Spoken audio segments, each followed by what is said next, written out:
Bapak Dr. Kiai Haji Akbar Mardani, pemangku hajat Ibu Hajah Ira Prawira Bisma, Bunda Haya Priyatna, Bunda Dr. Sari, Ikhwan, akhwat yang dirahmati oleh Allah Subhanahu wa taala. Alhamdulillah dengan keberkahan guru agung kita, saya pada saat ini bersama ikhwan dan beberapa jamaah sedang melaksanakan ziarah di Madinah Rasulullah Shallallahu Alaihi Wasallam.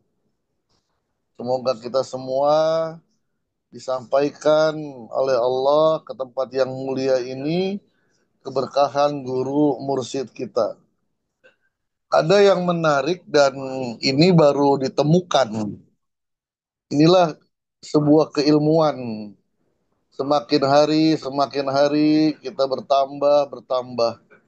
Saya alhamdulillah dengan berkah guru agung beberapa kali sudah mendatangi kota Madinah dan sekarang mendapatkan ilmu yang baru, yaitu kediamannya Khalid bin Walid.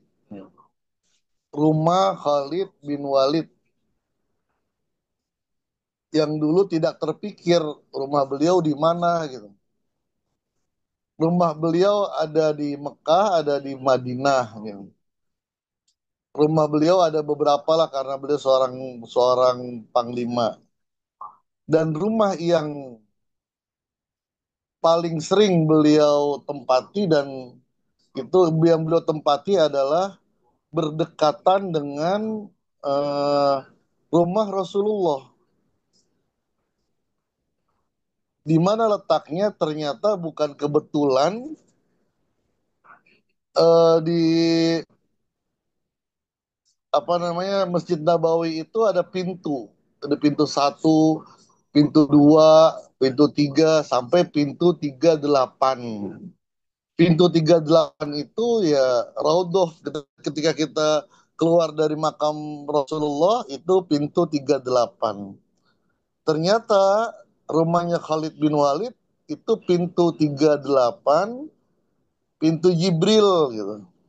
Jadi masuk belok di sebelah kiri itulah tempat kediamannya Khalid bin Walid, dekat dengan baginda Rasulullah Shallallahu Alaihi Wasallam. Bukan kebetulan, jadi betapa mulianya Abah Anom membaca tentang Abah Awas, ya artinya kita belum kenal Abah Awas, sama belum, kita nggak kenal Abah Awas bener-bener lah gitu. Masih banyak yang tidak kita ketahui tentang Abah Awas gitu. Sebagaimana perkataan sahabat, seperti perkataannya Ibnul Arabi, inna ashabar Rasulillah la yarifuna Rasulullah illa zillah Rasulillah. Para sahabat aja nggak kenal Rasulullah bener-bener. Yang mereka kenal hanya bayangan Rasulullah. Saking besar kemuliaannya Rasulullah. Siapa yang mengenal Rasulullah? Ya Allah. Begitu pula Abah Awas gitu. Tidak ada yang bisa mengatakan saya tahu Abah dari A sampai Z. Nggak ada. Yang kita kenal Abah itu masih bayang-bayang Abah. Masih bayang-bayangnya. Masih banyak yang kita tidak tahu tentang Abah gitu. Lalu siapa yang paling tahu Abah? Ya guru Abah, Abah An, Abah Anom. Dan menamakan Khalid bin Walid itu bukan sembarangan gitu. Mendapatkan gelar Saifullah Maslul itu bukan sembarangan. Ada ilmu-ilmu yang tidak dibaca oleh orang-orang biasa, tapi terbaca oleh Abah Anom ketika membaca sosok Abah Awas. Eh, Khalid bin Walid itu orang yang selalu dicari oleh Rasulullah. Seperti misalnya perang Khaybar. ketika perang Khaybar, Khalid bin Walid itu masih baru masuk Islam. Memang orang sudah kenal beliau itu panglima gitu. Panglima perang, tapi karena beliau baru ya beliau sadar diri lah gitu. Beliau tidak mau berada di dekat Rasulullah gitu. Berada di belakang. Tapi Rasulullah ketika akan memulai perang, beliau menengok kanan kiri. Yang beliau tanyakan, mana Khalid? Mana Khalid? Ternyata Khalid ada di belakang. Dan dia mungkin ya merasalah dulu pernah banyak perang melawan kaum muslimin, kemudian mendapatkan hidayah yang konon pedangnya itu ingin dipatahkan oleh Khalid bin Walid gitu. Sama Rasulullah dilarang karena pedang sudah menjadi Saifullah Maslul, pedang Allah yang terhunus gitu.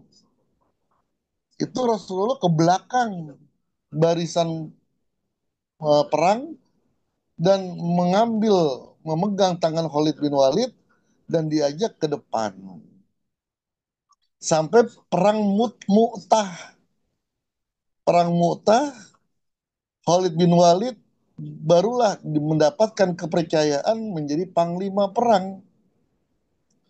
Setelah Panji kepemimpinan dipegang oleh Zaid bin Harisah, terbunuh. Pindah lagi kepada Ja'far bin Abi Thalib, terbunuh. Kembali lagi kepada Abdullah bin Rawaha, terbunuh. Dan terakhir oleh Khalid bin Walid dan mendapatkan kemenangan. Sampai zamannya Umar, beliau perang dan selalu mendapatkan kemenangan. Yang menariknya lagi, beliau adalah tokoh dalam perang Uhud. Gitu. Tokoh perang Uhud. Tokoh perang Uhud itu beliau ya menjadi panglima kafir yang sebab beliaulah yang tadinya Islam mendapatkan kemenangan yang gemilang, akhirnya kalau saya sih tidak mengatakan Islam kalah gitu. Meskipun banyak orang mengatakan ketika perang Uhud itu Islam kalah, saya bilang enggak. Kalau kalah ya pasti Rasulullah terbunuh gitu. Tapi Rasulullah masih diselamatkan dan kaum muslimin masih banyak kembali. Yang gugur 70 orang saja. 70 orang. Jadi apa? Ya kalau bahasa kita draw lah, seri. Seri lah yang tadinya awalnya menang karena pasukan pemanah tergiur lah gitu. Tidak turut, tidak patuh kepada perintah Rasulullah.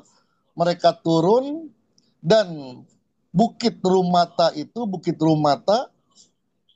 dikuasai oleh pasukan kafir yang dipimpin oleh Khalid bin Walid. Setelah itu beliau mendapatkan hidayah dari Allah Subhanahu wa taala dan menjadi pemimpin Islam yang sangat luar biasa. Ada lagi tokoh yang kedua, Wahsy. Wahsy itu pemanah yang dibayar, ada yang mengatakan oleh Hindun. Hindun itu istrinya Abu Sufyan. Dan beliau dan dua-duanya akhirnya masuk Islam juga. Hindun karena perang Badar, orang tuanya, saudaranya banyak gugur di medan perang dan dibunuh oleh Hamzah, maka Hindun berjanji kepada Wasi, kalau engkau bisa membunuh Hamzah, maka kamu akan dibebaskan dari perbudakan. Eh, dan diberikan hadiah lah. Dan Wasi itu terkenal budak berkulit hitam yang sangat pintar memanah.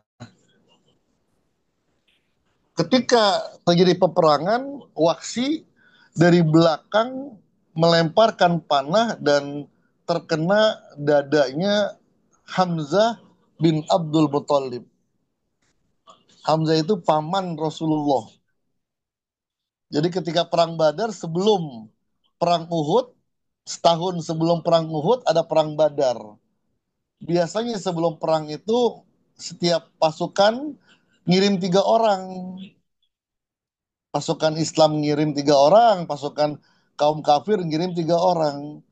Yang dikirim oleh oleh Rasulullah adalah Hamzah bin Abdul Muthalib. Yang kedua Ubaidah bin Haris bin Abdul Muthalib. Dan yang ketiga Sayyidina Ali bin Abi Thalib bin Abdul Muthalib. Nah, 2 orang menang, Ubaidah kalah, terluka, dan meninggal ketika pulang ke kota Madinah di perjalanan. Jadi Wahsy berhasil membunuh Hamzah. Hamzah yang akhirnya kemudian di black dadanya dan diambil jantungnya. Setelah itu apa? Wahsy mendapatkan hidayah dari Allah Subhanahu wa taala, datang kepada Rasulullah mengucapkan syahadat, dan beliau termasuk sahabat yang luar biasa. Apa luar biasanya? Wahsy itu kalau ketemu Nabi, Nabi nangis. Kalau gue setiap ketemu Nabi, ketemu Wahsy, ngeliat Wahsy, Nabi nangis. Kenapa?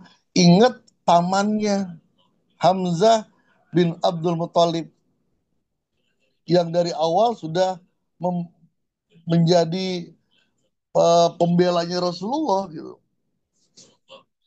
Wafat dengan keadaan yang sangat tragis lah.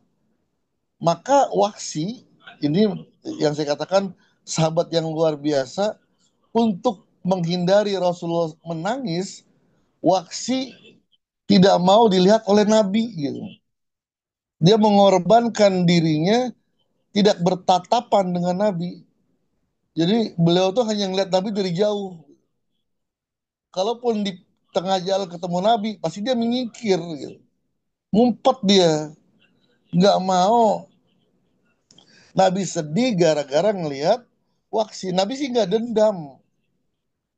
Guru mursyid itu tidak ada yang dendam. Sataron, gofaron. Nabi itu sudah memaafkan, nggak ada rasa dendam. Cuman ya mengingatkan saja. Nggak marah Nabi dengan Wahsy. Wahsy, tapi itulah banyak, artinya gini pelajarannya. Pertama, banyak orang yang disepelekan karena perbuatannya. Atau mungkin kita anggap perbuatannya sudah keluar dari jalur.